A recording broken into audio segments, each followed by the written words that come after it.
అధ్యాయము 30వ వచనం మనకందరికీ తెలిసిన వాక్య భాగమే.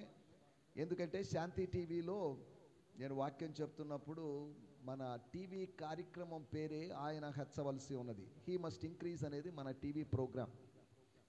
ఈ టీవీ ప్రోగ్రాం టైటిలే చక్కగా ఉందండి.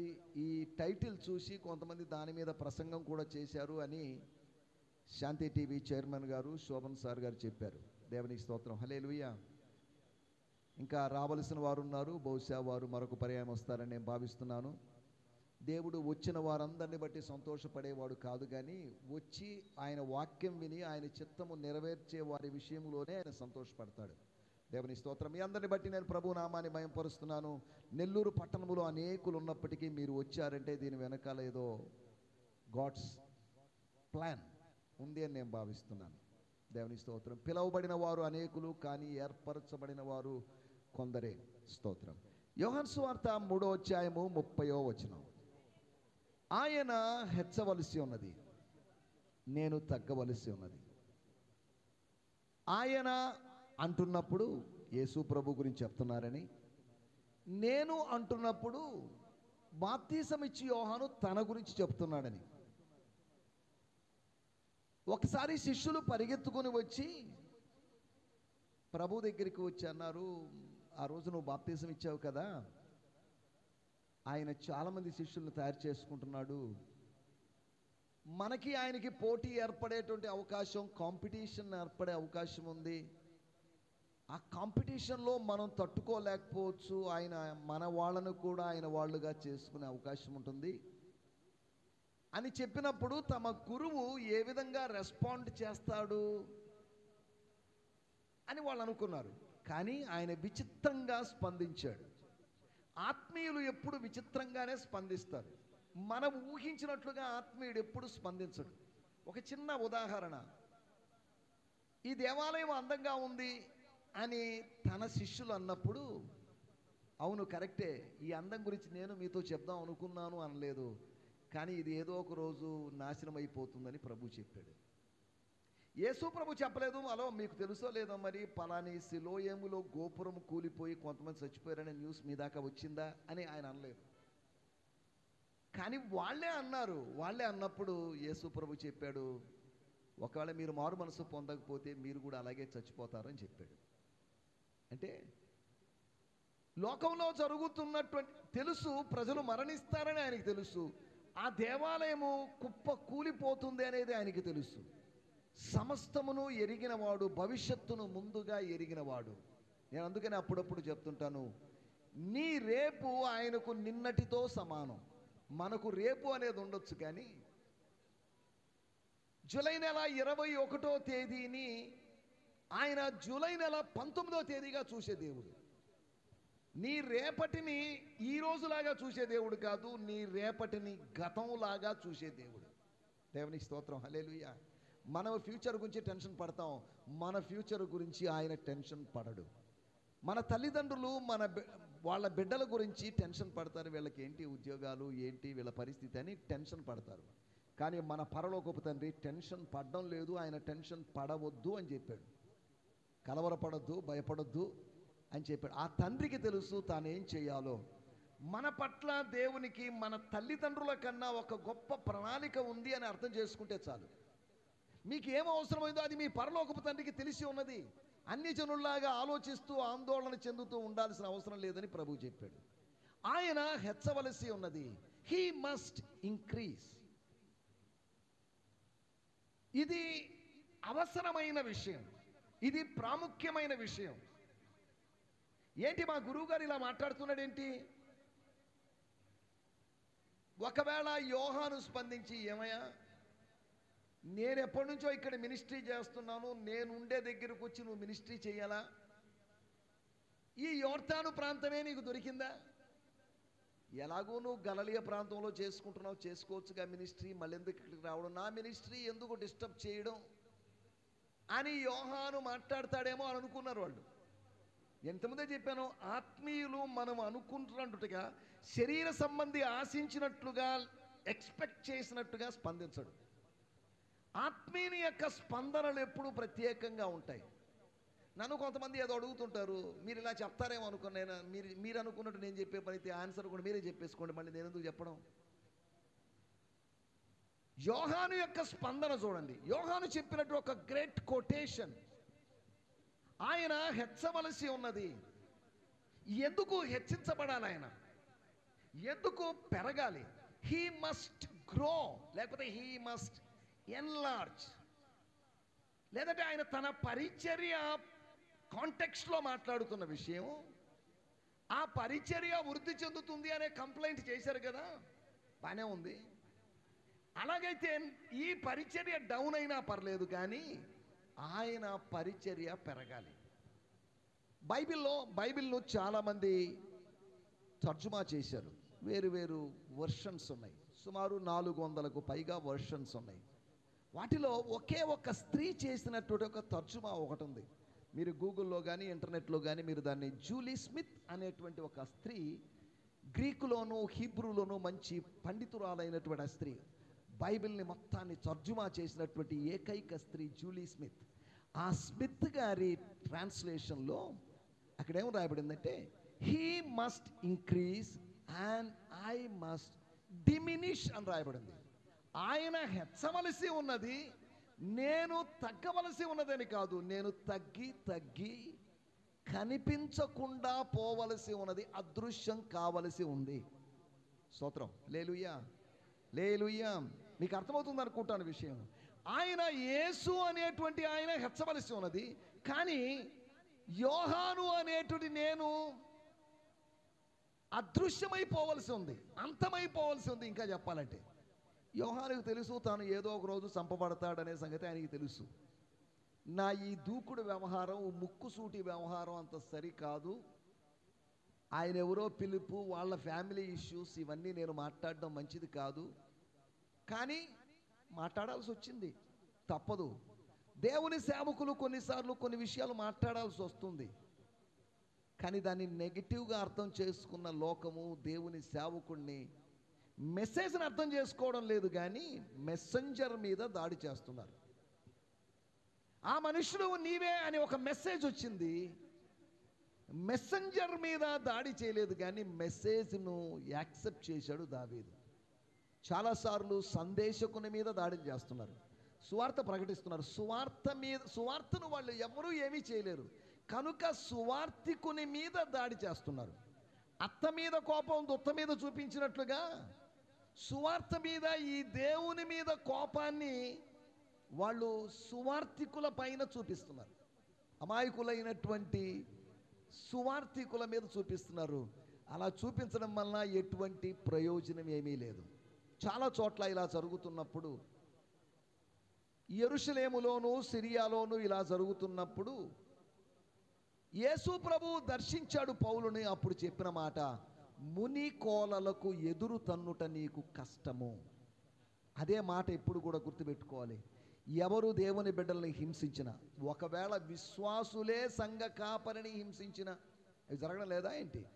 అమెరికా దేశంలో 27% మంది పరిచర్య వదిలిపెడుతున్నారట. కారణం ఏంటి అని అడిగితే, మా విశ్వాసుల వలన విసిగిపోయామండి, ఇక వద్దండి, మినిస్ట్రీ వద్దు, మినిస్ట్రీకో నమస్కారం అంటున్నారట.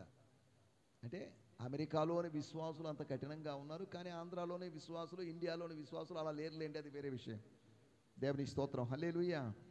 అక్కడక్కడ దేవుని సేవకులకు చాలా ఇబ్బందిని కలిగించే విశ్వాసులు కూడా లేకపోలేదు. జాగ్రత్తగా ఆలోచించాలి. ఇవన్నీ ఎందుకు చెప్తానంటే, ముని కోలలకు ఎదురు తన్నుట నీకు కష్టం. ఏమవుతుంది ముని కోలలకు ఎదురు తన్నితే? యేసు ప్రభు చెప్తున్న మాట, దమస్కులో ఉన్నటువంటి విశ్వాసులైనా, లేదా సిరియా దేశములో ఉన్న విశ్వాసులైనా, యెరూషలేములో ఉన్న విశ్వాసులైనా, ఇప్పటి వరకు నువ్వు సంచరించిన ప్రాంతాల్లో హింసించినటువంటి, ఇబ్బంది పెట్టిన విశ్వాసులందరూ ముని కోలలు లాంటోళ్ళు. వాళ్ళకి ఎదురు తనడం అనేది it's a damaging your self. నిన్ను నువ్వు పాడు చేసుకుంటున్నావు. దేవుని స్తోత్రం, హల్లెలూయా, హల్లెలూయా. మనం ఇక్కడ ఆలోచిస్తున్న విషయాల్లోకి వచ్చేద్దాం. ఎందుకు ఆయన హెచ్చవలసి ఉన్నది? యోహాను గారు ఏం చెప్పారు? ఈ మాట మనకు అర్థమైందేమో కానీ యోహాను శిష్యులకు అర్థం కాలేదనిపిస్తుంది నాకు. ఏం మాట్లాడాడు ఈయన? మనం ఏది మాట్లాడినా ఏదో విచిత్రంగా మాట్లాడతాడు. గురు శిష్య వ్యవస్థ మనం గమనించినట్లయితే, మీకు ఇంకా మీకు అర్థం కాకపోవచ్చు, అయినప్పుడు ఒక మాట చెప్తాను. జెన్ అనేటువంటి ఒక సిస్టమ్ ఒకటి ఉంది, అనగా ధ్యాన విధానం, సూఫీ జెన్. అక్కడ గురు శిష్య పరంపర ఉంటుంది. గురువులు శిష్యులు సంబంధాలు, కొంతమంది శిష్యులు ఒక 50 మందో 30 మందో 60 మందో 70 మందో ఒక గ్రూపుగా గురువు గారికి ఉంటారు. ఈ జెన్లో జెన్ ధ్యాన్ అనే మాట జెన్ అనే మాటలోంచి వచ్చింది. ఎందుకు చెప్తున్నానంటే, అక్కడ ఉన్నటువంటి ఆ గురు శిష్య బంధంలో శిష్యుడు పిచ్చి పిచ్చి క్వశ్చన్స్ అని అడుగుతాడు. కొన్నిసార్లు గురువు ఇచ్చే ఆన్సర్స్ కూడా పిచ్చి పిచ్చి ఆన్సర్స్ లాగా అనిపిస్తాయి. ఏంటిది అని అనిపిస్తుంది. తర్వాత గురువు గారు చెప్పిన మాట ఏంటి అనేది కొంతకాలానికి అర్థమవుతుంది. ఎందుకు చెప్తున్నానంటే, ఒక భౌతికమైన గురువును అర్థం చేసుకోవడం కష్టం. అయితే ఒక ఆత్మ సంబంధమైన గురువును అర్థం చేసుకోవడం మరింత కష్టం. స్తోత్రం. మనకు గురువు బోధకుడు ఒక్కడే, ఆయనే ప్రభువు అని దేవుని వాక్యంలో రాయబడింది. పరిశుద్ధాత్ముడే మన బోధకుడు. అంతవరకే. కానీ పాస్టర్లు ఉన్నారు, వాళ్ళు బోధిస్తారు. అయినప్పటికీ పాస్టర్లమైన మేము తప్పుగా బోధించి మిమ్మల్ని పక్కదారి పట్టించవచ్చు. కానీ పరిశుద్ధాత్మ దేవుడు ఎవరిని ఎప్పుడు పక్కదారి పట్టించడు, తప్పుదారి పట్టించడు. ఆయన సర్వసత్యములోకి నడిపిస్తూ స్వర్గంలోకి మనల్ని తీసుకొని వెళ్తాడు. స్తోత్రం. హల్లెలూయా. చక్కటి బోధలు చేసినటువంటి దైవజనులు కొంతమంది, నేను వాళ్ళ పేర్లు ఏం చెప్పడం లేదు. వాళ్ళు కొంతకాలానికి దుర్బోధనలో పడిపోయి దుర్బోధలు చేస్తూ ప్రజల్ని పక్కదారి పట్టిస్తున్నారు. కానీ పరిశుద్ధాత్ముడు ఎప్పుడు మనల్ని సర్వసత్యములకు నడిపిస్తాడు అనే సంగతి గుర్తుపెట్టుకోవాలి. దేవుని స్తోత్రం. సాతానుడు సర్వ అబద్ధములోకి నడిపిస్తే పరిశుద్ధాత్మ దేవుడు సర్వసత్యంలోకి నడిపిస్తాడు. దేవుని స్తోత్రం. హల్లెలూయా, హల్లెలూయా. ఆయన హెచ్చవలసి ఉన్నది ఎందుకు, ఏంటి అనే దాని గురించి 4 విషయాలు మీకు త్వరగా జ్ఞాపకం చేయబోతున్నాను. చదవండి యోహాను సువార్త 3వ అధ్యాయము 2వ వచనము. యోహాను సువార్త 3వ అధ్యాయము 2వ వచనం. యోహాను సువార్త. ఒక రాత్రి యందు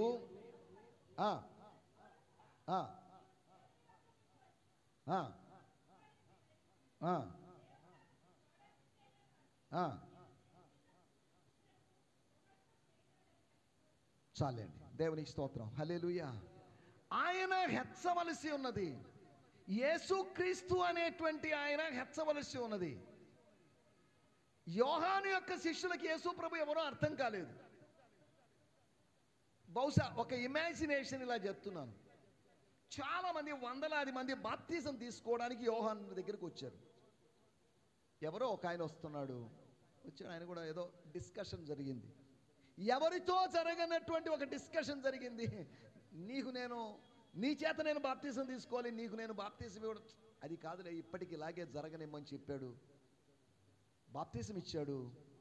బాప్తిజం ఇచ్చిన తర్వాత ఆయన ఒడ్డునకు వచ్చినప్పుడు ఆకాశము తెరవబడింది. పరిశుద్ధాత్మ పావురము వలె దిగి వచ్చాడు. అప్పుడు అడిగారు, ఎవరైనా? ఇన్ని వేల మంది బాప్తిజం తీసుకున్నారు. ఎవరి కోసం తెరవబడినటువంటి ఆకాశం, ఎవరి కోసం రానటువంటి పరిశుద్ధాత్మ పావురము కాదు, పరిశుద్ధాత్మ పావురము వలె అనేటువంటి ఒక పోలిక చెప్పబడింది. అంతవరకే. మనోళ్ళు పరిశుద్ధాత్మని పావురంలాగా చేశారు, యేసు ప్రభుని గొర్రెపిల్లలాగా చేశారు, దేవుణ్ణి అగ్నిలాగా చేసేశారు. ఏమండి, అక్కడక్కడ సింపుల్స్. దేవుడు అనగానే అగ్ని, పరిశుద్ధాత్మ అనగానే పావురం, యేసు ప్రభు అనగానే గొర్రెపిల్ల కాదు. ఇవన్నీ జస్ట్ పోలికలు మాత్రమే. ఆయన ఈ తండ్రి అయిన దేవుడు, కుమారుడైన దేవుడు, పరిశుద్ధాత్మ దేవుడు ముగ్గురు వ్యక్తులై ఉన్నారు. ఈ ముగ్గురు కలిసి ఒక సంయుక్త వ్యక్తిగా ఉన్న వ్యక్తే దేవుడు. దేవునికి స్తోత్రం. హల్లెలూయా.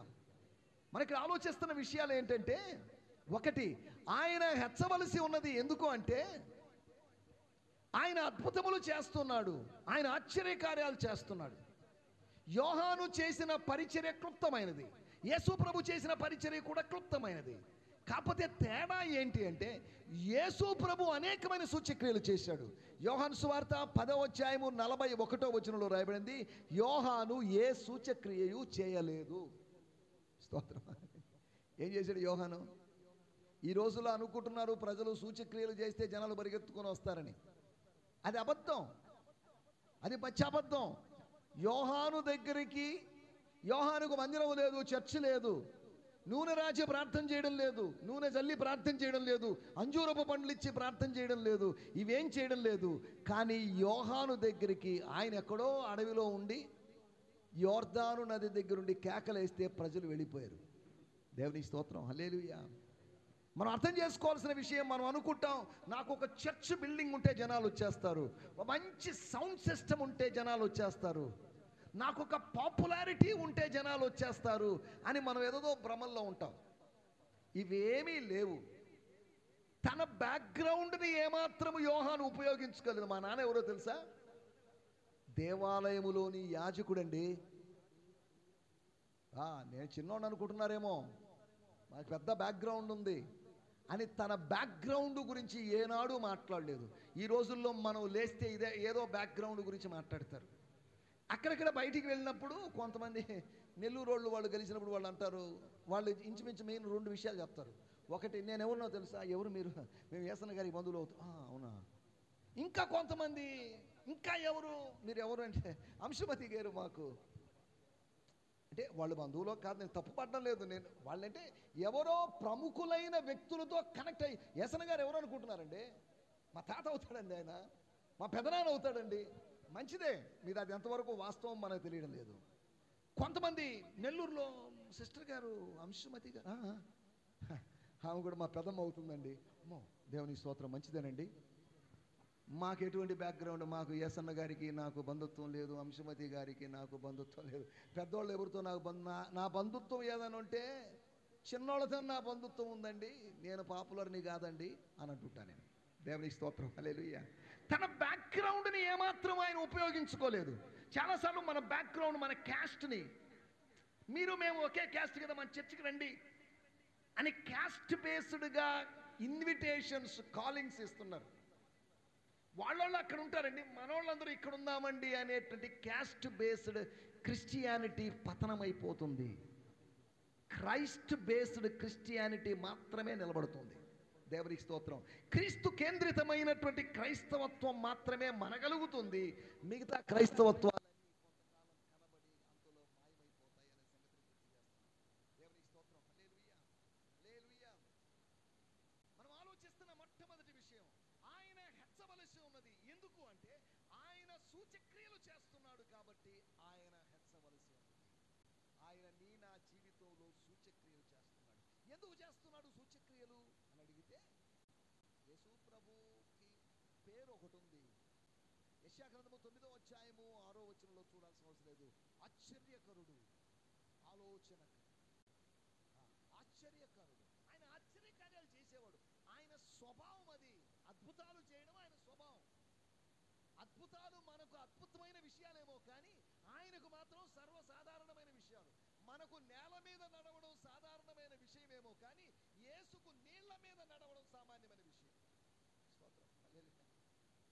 మనం ఎవరో నేల మీద నడవాలని ప్రయత్నం చేసి విఫలమైపోతాం, మనం మునిగిపోతాం, అది వేరే విషయం. కానీ ఆయనకు నీళ్ల మీద నడవడము ఒక కామన్ విషయం. అద్భుతాల గురించి ఆయన ఎప్పుడు ఆశ్చర్యపోలేదు. శిష్యులు వచ్చి చెప్పారు, నీ నామంలో మాకు దెయ్యాలు లోబడుతున్నాయి, మీరు చేసిన వాటికన్నా నేనే కదా ఒక గొప్ప కార్యాలు చేసింది, మీరు దెయ్యాలే వెళ్ళగొడుతున్నా, నేను చచ్చిపోయిన వాళ్ళు లేపాను కదా అని యేసుప్రభు అనలేదు.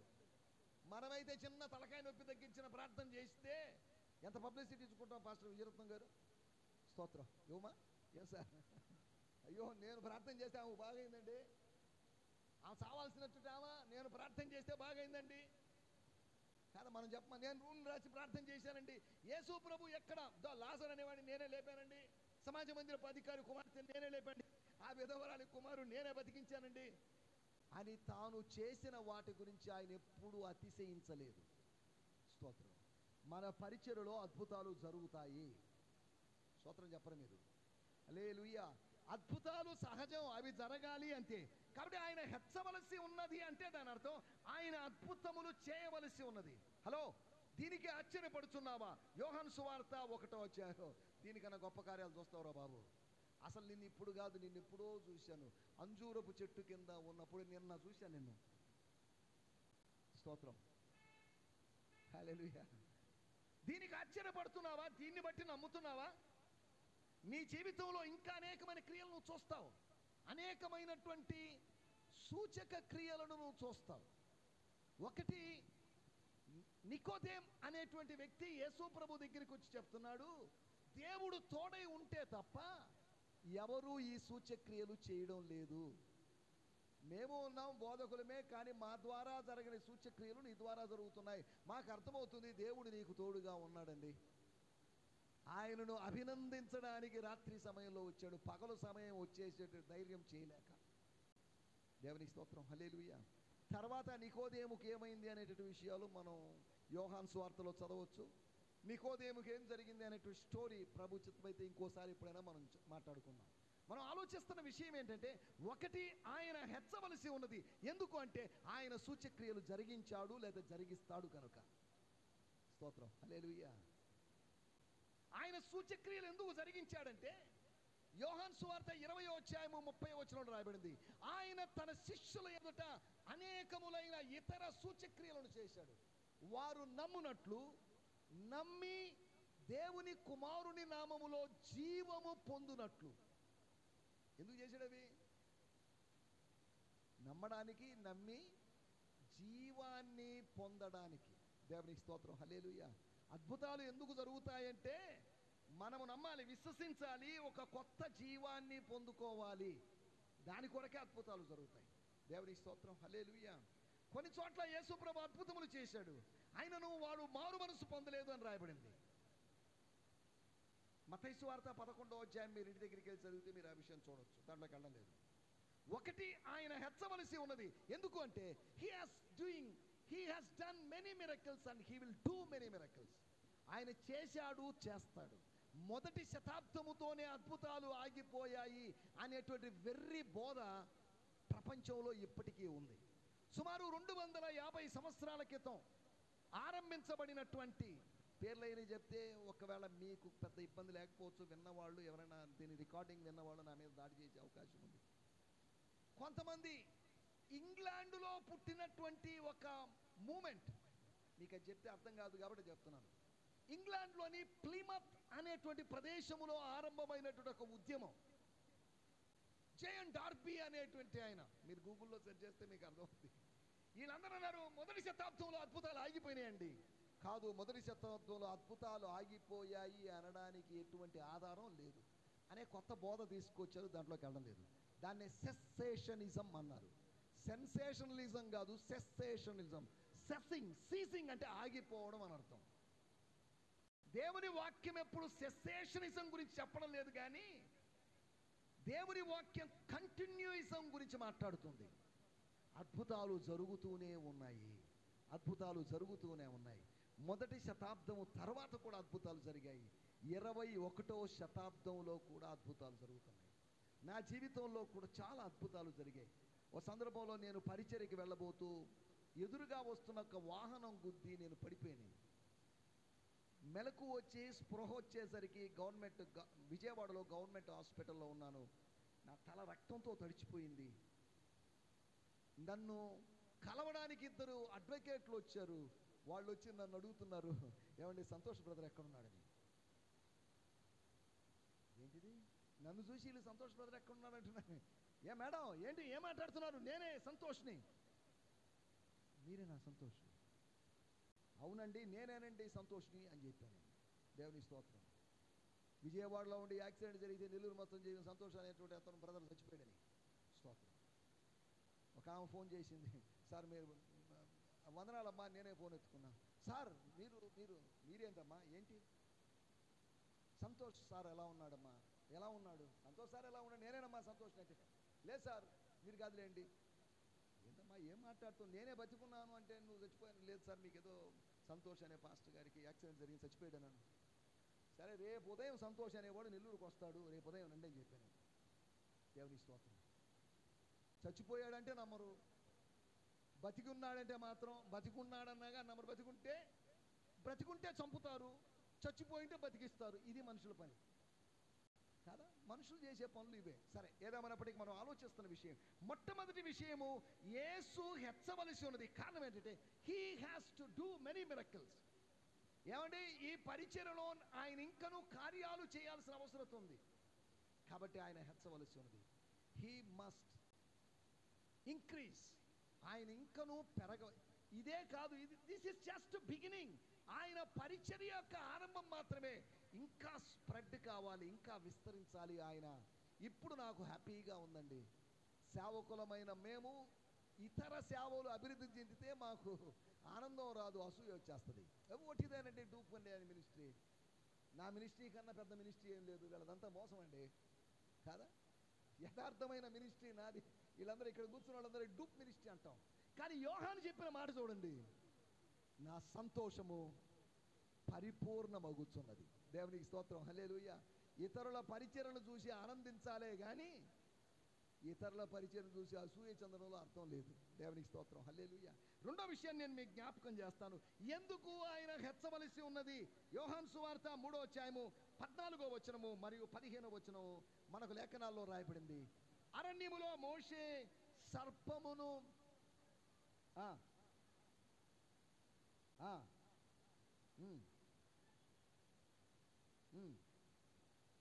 మనుష్య కుమారుడు ఎత్తబడవలెను, son of man should be lifted, he must be lifted. ఆయన పైకెత్తబడాలి. ఏంటది? సిలువ పైకెత్తబడాలి. హలో నికోదేం సార్, అయ్యగారు మీరు చాలా పెద్దవాళ్ళు, నేను యవనస్తుని, 30 years అబ్బాయిని. నేను మీతో ఒక విషయం గుర్తు చెప్తున్నాను మీకు. అరణ్యములో మోషే సర్పమును ఎత్తిన స్టోరీ తెలుసు నాకు, సంఖ్యాకాండములో ఉంది. ఎస్, ఆ స్టోరీ మీకు తెలుసు. ఆ స్టోరీ అది ప్రవచనాత్మకమైన స్టోరీ. ప్రవచనాత్మకమైనటువంటి ఆ కథనము యొక్క నెరవేర్పు మీకు తెలుసా? స్తోత్రం. దానిని కేవలం కథగా చూస్తున్నారు, అది నెరవేర్చాల్సినటువంటి సంఘటనగా మీరు చూడలేకపోతున్నారు. బైబిల్ని మొత్తం కథగా మనం చూస్తున్నాం, కానీ ఇది రిపీట్ అయ్యేటువంటి ప్రవచనాల సమాహారం అని మనం అర్థం చేసుకోలేకపోతున్నాం. దేవుని స్తోత్రం, హల్లెలూయా. బైబిల్లో చెప్పింది మరలా చెప్పింది జరుగుతూ రిపీట్ అవుతూ ఉంటుంది. దేవుని వాక్యం జాగ్రత్తగా అర్థం చేసుకోవాలి. అలాగైతే నికోదేము గారు అరణ్యములో మోషే సర్పాన్ని ఎత్తాడు, సరే బాగానే ఉంది, అయితే ఏంటి? సో వాట్ అంటావా? చెప్తాను విషయం చూడు. అలాగే మనుషుకు మోషే కన్నా గొప్పవాడైన వాడు సిలువ స్తంభం మీద, వేరొక సర్పాన్ని కాదు, సిలువ స్తంభం మీద తన శరీరాన్ని ఉంచాల్సినటువంటి అవసరం ఉంది. లిఫ్టింగ్ అంటే ఇంక్రీసింగ్, పెరగడం అని అర్థం. ఆయన అర్పించబడాల్సిన అవసరం ఉంది. కాబట్టి ఆయన్ను మనం హెచ్చించాలి. నేను హెచ్చిస్తున్నట్టుగా నా శిష్యులారా మీరు కూడా ఆయన్ని హెచ్చించాలి. ఇంతకుముందు నేను చెప్పినట్టు విషయంలో వాళ్ళు అడిగారు, ఎవరైనా ఆయన మా బంధువుల అబ్బాయిలండి, ఎలిజబెత్ లేకపోతే అని మా మమ్మీ ఉన్నారు కదా, మా మమ్మీ తరపున దూర బంధువులు అవుతారులేండి, ఎందుకు ఆ బ్యాక్గ్రౌండ్ అంతా ఎందుకులేండి, కొద్దిగా ఆయన పెద్ద మంచి బ్యాక్గ్రౌండ్ కూడా కాదండి, మ్యారేజ్ వలన కాదు, ఇల్లీగల్ మ్యారేజ్ అవన్నీ వద్దులేండి అని ఇవేం మాట్లాడలేదు. ఆయన చెప్పిన మాట, ఇదిగో లోక పాపములు మోసుకొని పోతున్న దేవుని గొర్రె పిల్ల. దేవుని స్తోత్రం, హల్లెలూయా. యేసు ప్రభువుని గురించి చెప్పవయ్యా బాబు, ఈయన ఎవరు అసలు, ఈయనేంటి మీ దగ్గర బాప్తీసము తీసుకోవడానికి వచ్చాడు, మీరేమో నువ్వు నాకు బాప్తీసం అంటున్నావు, మాకేం అర్థం కాలేదు. ఇన్ని వేల మందిని నువ్వు అడగండి, ఎందుకు అడిగావు నువ్వు? సరే, ఆయన ఏదో బాప్తీసం తీసుకుని బయటకు వచ్చేసరికి ఆకాశం తెరవబడ్డం ఏంటిదంతా? అరే బాబు, ఆయన ఎవరో తెలుసా? మీకు తెలియదేమో, నాకు కూడా తెలియదు ఆయన ఎవరో. కానీ ఎప్పుడు తెలిసిందో తెలుసా? పరిశుద్ధాత్ముడు నాకు ఒక విషయాన్ని చెప్పాడు. ఏంటంటే, ఎవరి మీద అయితే పావుర రూపంలో పరిశుద్ధాత్ముడు దిగి వస్తాడో ఆయనను నేను ఎరుగను. స్తోత్రం, హల్లెలూయా. నా బంధువుగా కూడా ఎరగదలుచుకోలేదు. I don't know him physically, భౌతికంగా ఆయన నాకు తెలియదు, కానీ ఆయన నేను ఎరుగుదును. ఈ సూచన ద్వారా, ఆకాశము తెరవబడ్డమనే సూచన ద్వారా ఆయన ఎవరో నాకు అర్థమైంది. ఆయన లోక పాపములు మోసుకొని పోతున్న దేవుని గొర్రెపిల్ల. అప్పుడు ఏం జరిగిందో తెలుసా? ఏం జరిగింది? ఏం జరిగింది చెప్పండి? విచిత్రమైన విషయం జరిగింది. ఏం జరిగింది? యోహాను సువార్త 1వ అధ్యాయంలో రాయబడిన విషయం. అలా సాక్ష్యం ఇచ్చిన తర్వాత ఏం జరిగింది అంటే 1వ అధ్యాయం చదవండి, 29వ వచనంలో. స్తోత్రం.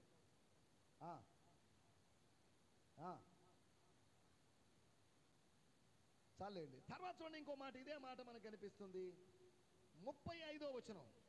మరునాడు మరలా యోహాను అతడు నడుచుచున్న యేసు వైపు చూచి అని చెప్పాను. తర్వాత ఇంపార్టెంట్ మాట చెప్పిన తర్వాత ఏం జరిగింది? 37.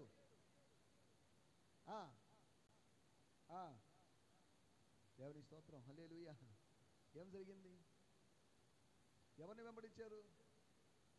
మా గురువు గారైనటువంటి యోహానును తప్ప మేము ఎవరిని వెంబడించమని చెప్పుకున్న వాళ్ళు యోహాను గారు ఇచ్చిన సాక్ష్యాన్ని బట్టి, నమస్కారం గురువు గారు, ఉంటామండి అని యేసును వెంబడించారట. ఇక మీతో ఉండడం బెస్ట్, మీతో ఉండడం వ్యర్థం, మతములో ఉండడం బెస్ట్, ఆచారాల్లో ఉండడం బెస్ట్, సంప్రదాయాల్లో ఉండడం best. Let us go behind him. ఆయన వెనుకాల మమ్మల్ని వెళ్ళనివ్వండి.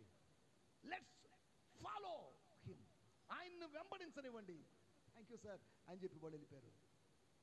గురువు గారు అయినా మీరు ఆవేశపడి మొన్న చెప్పారు, సరే మేము అడిగితే చెప్పారు, మేము అడక్కపోయినా దేవుని గొర్రె పిల్ల అని చెప్పబట్టే కదా ఇద్దరు స్టూడెంట్ని మన క్లాసులోంచి మనం పోగొట్టుకుంది. ఎందుకే ఊటే మనం సంపాదించుకునేది ఏమీ లేదు, కానీ పోగొట్టుకునేది ఎక్కువ. చాలాసార్లు మినిస్ట్రీలో సంపాదించుకునేది అంటూ ఏముండదు, పోగొట్టుకునేది ఎక్కువ ఉంటుంది. ఏం సార్? అంతే కదా పాస్టర్ రవికుమార్ గారు. పాస్టర్ రవికుమార్ గారికి మంచి అటువంటి నరేంద్ర మోడీ గారు లాంటి కోట్లోనే మాకు అటువంటి కోట్లే లేవు. దేవుని స్తోత్రం, హల్లెలూయా, హల్లెలూయా, స్తోత్రం, హల్లెలూయా. మనం ఆలోచిస్తున్న విషయాల్లోకి వచ్చేద్దాం. రెండో విషయం, ఆయన అర్పించబడవలసిన అవసరం ఉంది. ఒకటి, ఆయన అద్భుతములు చేయాల్సిన అవసరం ఉంది. అందుకనే ఆయన మనం హెచ్చించాలి. ఓ శిష్యులారా, మీరు ఆయన హెచ్చించాలి. ఈవెన్ యేసు ప్రభు యొక్క శిష్యులు కూడా ఆయన అర్థం చేసుకోలేక ఈయన ఎవరు అని అడిగిన సందర్భం ఉంది. ఈయన ఎవరు అని అడగాల్సింది అప్పుడు కాదు, నా వెంబడి రండి అన్నప్పుడు అసలు మీరెవరు అని అడగాలి. కానీ అప్పుడు అడగకుండా, అప్పుడే నీ వెనకాల వస్తే మాకేమిస్తావని అప్పుడు అడగకుండా, మధ్యలో కొన్ని రోజుల తర్వాత పేతురు అడిగాడు, మేము సమస్తమును విడిచిపెట్టి వెంబడిస్తున్నాం, మాకు శాలరీ కూడా సరిగ్గా ఇవ్వడం లేదు, మాకేముంది ఆ భోజనం పెడుతున్నాం అంతే కదా, ఆ భోజనం కూడా వాళ్ళు తెచ్చిపెట్టింది పెడుతున్నావుగా, మన సిస్టర్స్ కొంతమంది స్పాన్సర్ చేస్తే వాళ్ళు తెచ్చిన దాన్ని వీడి చేతికి ఇచ్చావు, వాడేదో తెచ్చిపెడితే తింటున్నాం తప్ప మాకేం బెనిఫిట్స్ ఉన్నాయి, మాకేం ప్రయోజనాలు ఉన్నాయి అని అడిగారు. అది అడగాల్సింది అప్పుడు కాదు, స్టార్టింగ్లో అడగాలి. నిన్ను వెంబడిస్తే మాకు బెనిఫిట్స్ ఏంటని. దేవుని స్తోత్రం, హల్లెలూయా. యేసు ప్రభు చెప్పాడు, ఇహ పరములందు 100 రెట్లు మీరు పొందుకుంటారు. యేసును వెంబడిస్తే ఆశీర్వాదం ఉంది, గుర్తుపెట్టుకోండి.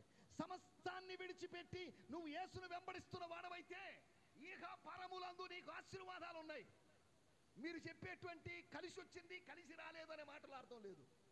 చాలా మంది మాకేం కలిసి రాలేదండి కాదు. స్తోత్రం, హల్లెలూయా.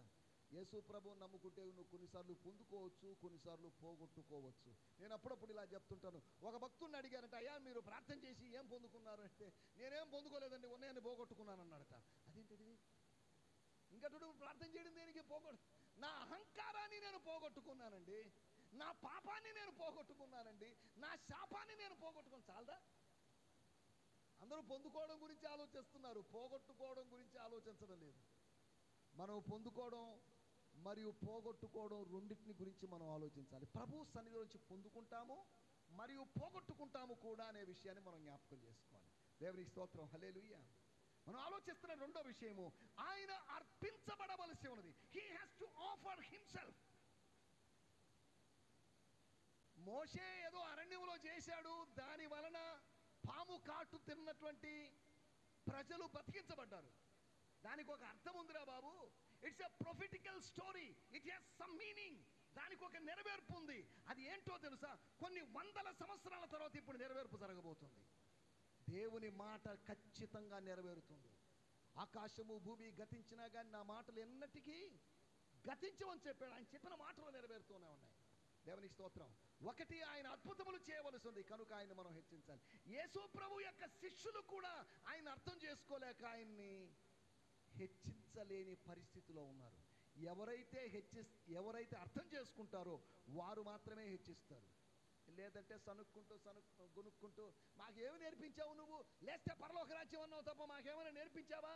ఆ యోహాను గారు నయమండి, మా మాజీ గురువు గారు నయము, ప్రార్థన చేయడం నేర్పించాడు. నువ్వేం నేర్పించావు మాకు? లేస్తే పరలోక రాజ్యమే కదా నువ్వు చెప్పేది, ఇంకేం చెప్తున్నావు? ఎవడికి కావాలండి పరలోక రాజ్యం? మాకు ప్రార్థన చేయడం నేర్పించవయ్యా అని అడిగారు ఈ ప్రార్థన వీరులు. అని అడిగిన వాళ్ళు, ప్రార్థనను గురించి నేర్పించలేదని తప్పుపట్టిన వాళ్ళు, గెత్సెమనే తోటలో ఒక గడియ కూడా ప్రార్థించలేని ప్రార్థనా వీరులు వాళ్ళు. గడియ కూడా ప్రార్థన చేయలేని ప్రార్థనా వీరులు. కాసేపటికే కన్నులు భారంగా ఉండి నిద్రపోయిన ప్రార్థనా వీరులు. పేరు ప్రార్థనా వీరులు, ప్రార్థించాలని ఇంట్రెస్ట్ కలిగిన వాళ్ళు, ప్రార్థన నేర్పించమని అడిగిన వాళ్ళు, కానీ ప్రార్థించలేకపోయిన వాళ్ళు. దేవునికి స్తోత్రం, హల్లెలూయా. మనం ఆలోచిస్తున్న విషయాల్లోకి వచ్చేద్దాం. ఒకటి, ఆయన అద్భుతములు చేయవలసి ఉంది కనుక we have to increase him. రెండోది, ఆయన అర్పించబడవలసి ఉన్నది. that's why we have to increase him.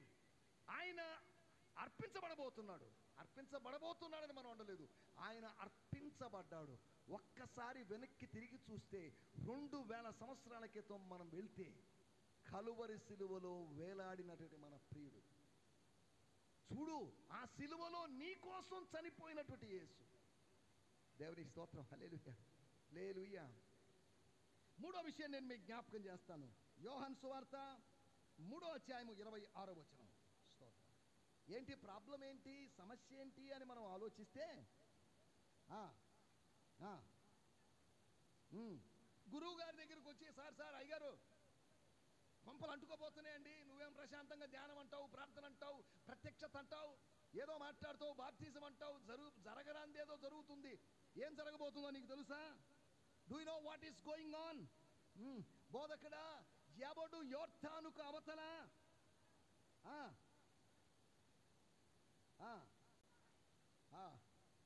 ఆయన బాప్తిజం ఇస్తున్నాడు. అందరూ ఆయన యొద్దకు వచ్చుతున్నారు. యోహాను సువార్త 4వ అధ్యాయం 1వ వచనంలో రాయబడింది, యోహాను కంటే యేసు ఎక్కువ మందిని శిష్యులుగా చేసుకొని వారికి బాప్తిజం ఇచ్చుచున్నాడు. దేవుని స్తోత్రం, హల్లెలూయా. యోహాను దగ్గరికి ప్రజలు వెళ్ళారంటే ఆశ్చర్యం. సరే, ఓకే, బ్యాక్గ్రౌండ్ కలిగినోడు కాబట్టి వెళ్ళుండొచ్చేమో. బ్యాక్గ్రౌండ్ లేనటువంటి జీసస్ దగ్గరికి ప్రజలు వచ్చారు. రాయబడిన మాట, ఆయన యొద్దకు అందరూ వచ్చుతున్నారు. స్తోత్రం, హల్లెలూయా, హల్లెలూయా. ఏమండి, అంతేగా, అందరూ ఆయన దగ్గరికి వస్తున్నారు. చదవండి ఒక మాట, యోహాను సువార్త 12వ అధ్యాయంలో. అందరూ అంటే ఎవరు వెళుతున్నారు ఏంటి అని మనం ఆలోచిస్తే 12వ అధ్యాయం 19వ వచనం. యోహాను సువార్త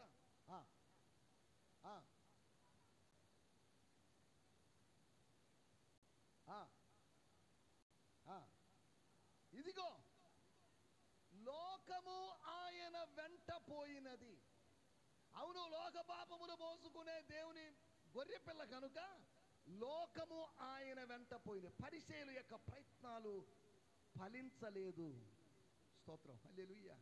ఆయన పరిచర్య ముందు ఆయన ప్రత్యర్థుల పరిచర్యలేవి నిలబడలేదు. దేవుడు మోషేకు వాగ్దానం చేశాడు, నీ ఎదుట ఏ మనుషుడు నిలబడలేడు అని. యెహోషువాకు అదే వాగ్దానం చేశాడు. మోషే యెహోషువాల కన్నా గొప్పవాడైనటువంటి యేసు ఎదుట ఎవరు నిలబడలేకపోయారు. స్తోత్రం, హల్లెలూయా. లోకము ఆయన వెంట పోతున్నది, అందరూ ఆయన ఎద్దుకు వచ్చుతున్నారు. నిన్న రాత్రి చూస్తే ఒకడొచ్చాడు, ఇప్పుడు చూస్తే ప్రజలు ఇలా వెళ్తున్నారు. ఇలాగైతే మన షాప్, మన మినిస్ట్రీ మనం క్లోజ్ చేయాల్సి వస్తుంది. ఈ సమయంలో ఏదో చేయాలి మనం. ప్రజలందరూ ఆయన దగ్గరికి వస్తున్నారు, ఆయన ఆకర్షించుకుంటున్నాడు. He's attracting the people. యోహాను సువార్త 6వ అధ్యాయం 37వ వచనంలో రాయబడింది, మరియు 44వ వచనంలో రాయబడింది. 37, 44 వచనాలు చదివితే, ఎందుకు యేసు వెంట ప్రజలు వచ్చారు? ఈ రోజుల్లో జన సమీకరణ జరగాలంటే ఎన్నెన్నో ప్రయత్నాలు చేయాలి. మాబోటి పాస్టర్లకి ఏదో సూట్లు ఇవ్వాలి, మాబోటి పాస్టర్లకి ట్రావెల్ ఫేర్ ఇవ్వాలి, మాబోటి పాస్టర్లకి డబ్బులు ఇవ్వాలి. ఇవేమీ చెయ్యకుండానే ప్రజలందరూ ఏం చేస్తున్నారట? తండ్రి నాకు అనుగ్రహించిన వారందరూ, తండ్రి అనుగ్రహించిన వారందరూ యేసు దగ్గరికి వస్తున్నారు. 44వ వచనంలో రాయబడిన మాట. స్తోత్రం. ఒకడు నా చేత లేదా తండ్రి ఆకర్షిస్తే తప్ప ఎవడు నా దగ్గరికి రాడు. యేసు దగ్గరికి ప్రజలు వస్తున్నారంటే కారణం, 2 కారణాలు ఉన్నాయి. ఏంటట కారణాలు? తండ్రి ఆకర్షిస్తున్నాడు. స్తోత్రం, హల్లెలూయా. తండ్రి అనుగ్రహిస్తున్నాడు, తండ్రి ఆకర్షిస్తున్నాడు కనుక ప్రజలు వస్తున్నారు. నేను పైకెత్తబడిన అనేకులను ఆకర్షించుకుందును. ఆయన తన శిలువ మరణాన్ని గురించి చెప్పిన ప్రొఫెసీ. దేవునికి స్తోత్రం, హల్లెలూయా. అక్షరార్థంగా శిలువ మరణము పొందినప్పుడు అనేకులు లేరు, కానీ ఆ శిలువ సన్నివేశము పదే పదే సువార్తల్లో ప్రతిధ్వనిస్తున్నప్పుడు ప్రజలు స్పందిస్తున్నారు. హలో, ఏంటి మీరు చేసే పనులేంటి? ఆ మనుషుని హత్యను మా మీదకి తీసుకొని వస్తున్నారు, యెరూషలేమును మీ బోధతో నింపారండి అని యూదా మత పెద్దలు కంప్లైంట్ చేశారు. దేవుని స్తోత్రం, హల్లెలూయా. మనం ఆలోచించాల్సిన 3వ మాట, ఆయన ఆకర్షిస్తూ ఉన్నాడు. He's attracting the people. ఆయనలో ఉన్నటువంటి ఆకర్షణ శక్తి. He's a great crowd puller. జన సమూహాన్ని ఆకట్టుకోగలిగిన దేవుడు. దేవుని స్తోత్రం, హల్లెలూయా. జోసిఫస్ అనేటువంటి చరిత్రకారుడు చెప్పిన విషయం, ఒక చిన్న విషయం చెప్తాను. ఆయన చెప్పిన మాట, ఒక్కసారి యేసు స్వరము గాని ఎవరైనా వింటే మళ్ళీ మళ్ళీ మళ్ళీ అదే స్వరము వినాలనిపిస్తుందట. అటువంటి స్వరం అంట యేసు ప్రభు స్వరం. ఒకవేళ యేసుని ఎవరైనా ఒక్కసారి చూశారంటే మాత్రం మళ్ళీ మళ్ళీ చూడాలనుకునేంత సౌందర్యం అంట ఆయనకి. స్తోత్రం. ఒక్కసారి చూస్తే ఒక్కసారి చూడమే ఈ దరిద్రుడిని వేస్ట్ అనుకుంటున్నారు మా బోటోళ్ళు చూసి కదా.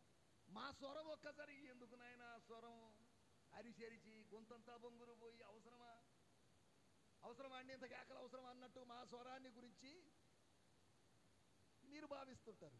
ఆయన యొక్క స్వరము, ఆయన యొక్క స్వరూపం 3.5 సంవత్సరము 3.5 years యేసుతో, యేసు రొమ్మున ఆనుకొని కూర్చున్నవాడు తన వెనుక నుంచి వినబడుతున్నట్టు ఒక స్వరం 60 సంవత్సరాల తర్వాత ఆ స్వరం ఏంటబ్బా అని తిరిగి చూచినప్పుడు 7 దీపస్తంభముల మధ్య సంచరించిన యేసు కనిపించాడు. విస్తారమైన జల ప్రవాహముల ధ్వని వంటి ధ్వని.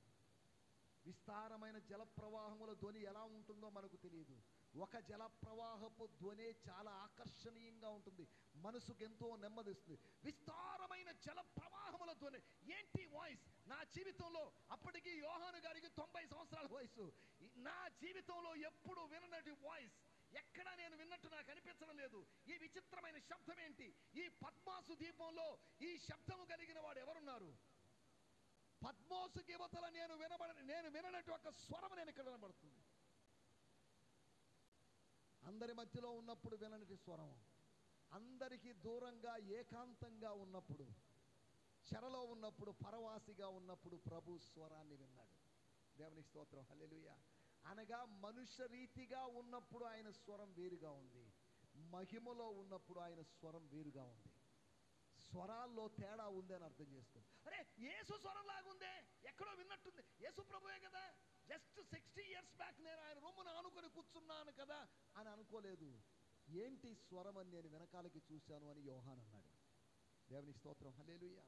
3వ విషయము, ఆయన ఆకర్షిస్తున్నాడు కనుక ఆయన హెచ్చవలసి ఉన్నది. 1, ఆయన అద్భుతాలు చేస్తున్నాడు కనుక ఆయన హెచ్చవలసి ఉన్నది. 2వది, ఆయన అర్పించబడ్డాడు కనుక ఆయన హెచ్చవలసి ఉన్నది.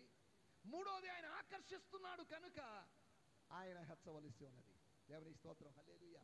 4వ విషయం నేను చెప్పి ముగిస్తాను. యోహాను సువార్త 3వ అధ్యాయము 29వ వచనం. 3వ అధ్యాయం 29వ వచనం. సార్ వస్తారా మన ఆర్కెస్ట్రా వాళ్ళు? పెండ్లి కుమార్తె గలవాడు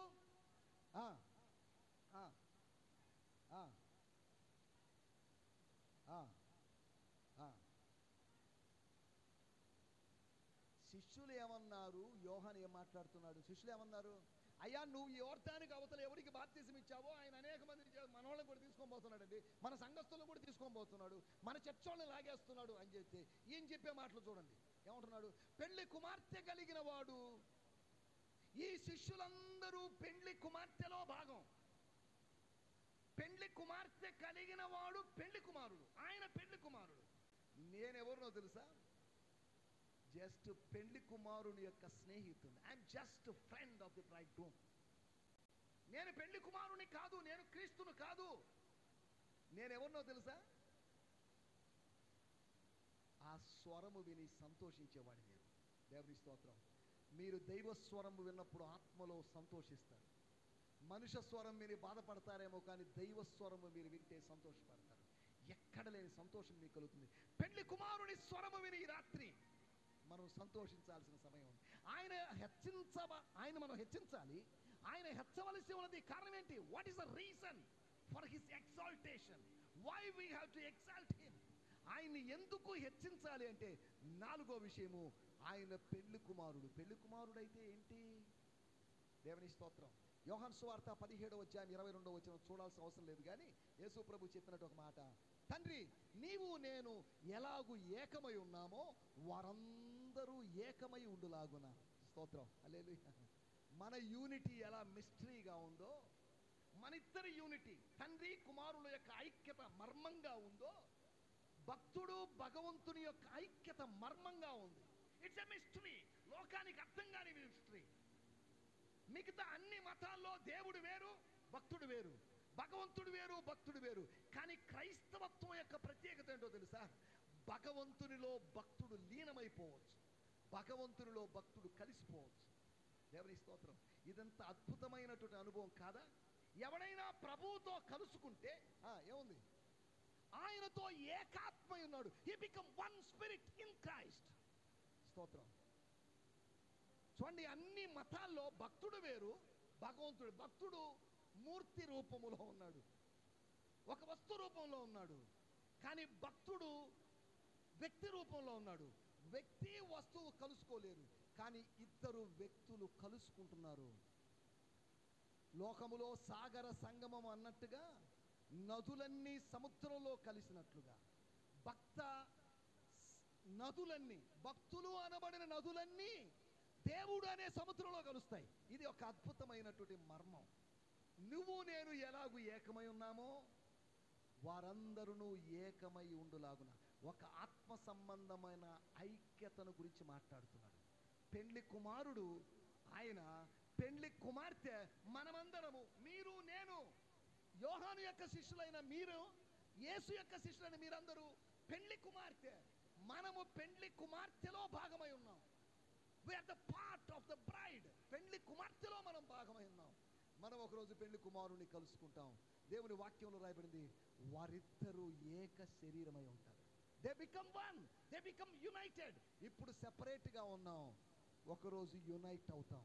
నిత్యత్వంలో మనం ఆయనతో ఏకమై ఉంటాం, ఆయనతో కూడా సదాకాలం ఉంటాం. కొన్ని రోజుల క్రితం ఒక అమ్మాయి నా దగ్గరికి వచ్చింది, ప్రార్థన చేయమని చెప్పింది. దేనికోసం ప్రార్థన చేయాలి అని అడిగాను నేను.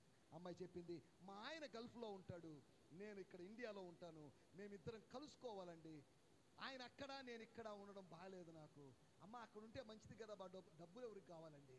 డబ్బు కాదు కావాల్సింది, మేము కలిసి ఉండాలి అని చెప్పింది. సరే ప్రార్థన చేశాం. 1 సంవత్సరం తిరిగే లోపు మళ్ళీ మీటింగ్ ఏర్పాటు చేసుకుంది. అయ్యగారు మా ఇంట్లో కృతజ్ఞత కూడికి. ఎందుకమ్మా అడిగాను. మీరు ఆ రోజు ప్రార్థన చేశారు, దేవునికి స్తోత్రం.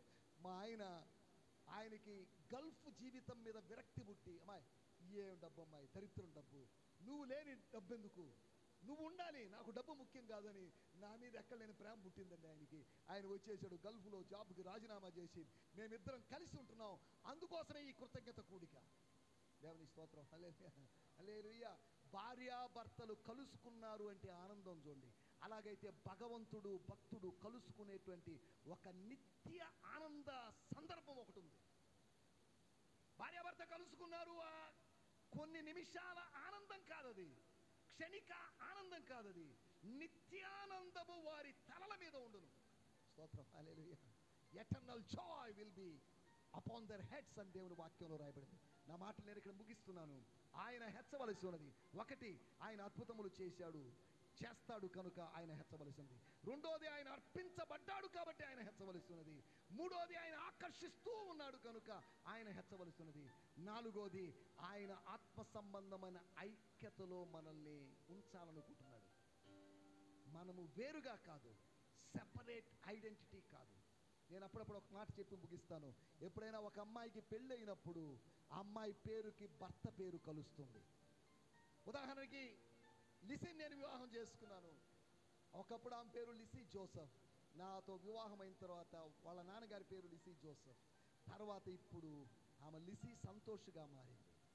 ఎందుకు చెప్తున్నా అంటే విచిత్రమైన విషయం. దేవుడు అబ్రహాముతోనూ శారాతో అనుబంధం ఏర్పాటు చేసుకొని, అబ్రామ్ నీ పేరు నాకు నచ్చలేదు, నీ పేరు నేను మారుస్తున్నాను, నీ పేరులో నా పేరు పెడుతున్నాను అబ్రహాం. అంటే అబ్రహాము అనే నీవు నా భార్య లాంటోడివి, భార్య లాంటిదని. సరే, అదంటే బాగానే ఉంది. అంతేకాదు నీ భార్య కూడా నా భార్య లాంటిదే. స్తోత్రం. ఆమె పేరు నాకు నచ్చలేదు, శారా అనే మాట తీసేసి నా పేరు వచ్చే విధంగా 2 పేర్లలో హా అనే తన పేరు, యెహోవా యావే అనే తన పేరును కలిపేశాడు. అబ్రహాము నాకెంతో, శారమ్మ కూడా నాకెంతే. వాళ్ళిద్దరూ నాకు సమీపస్తులు. దేవునికి స్తోత్రం, హల్లెలూయా. వాళ్ళకి తండ్రి లాంటోడిని, భర్త లాంటోడిని నేను అని దేవుడు చాటుకున్నటువంటి విధానం. దేవునికి స్తోత్రం, హల్లెలూయా. అందరం కళ్ళు మూసుకుందాం, చిన్న ప్రార్థన చేసుకుందాం.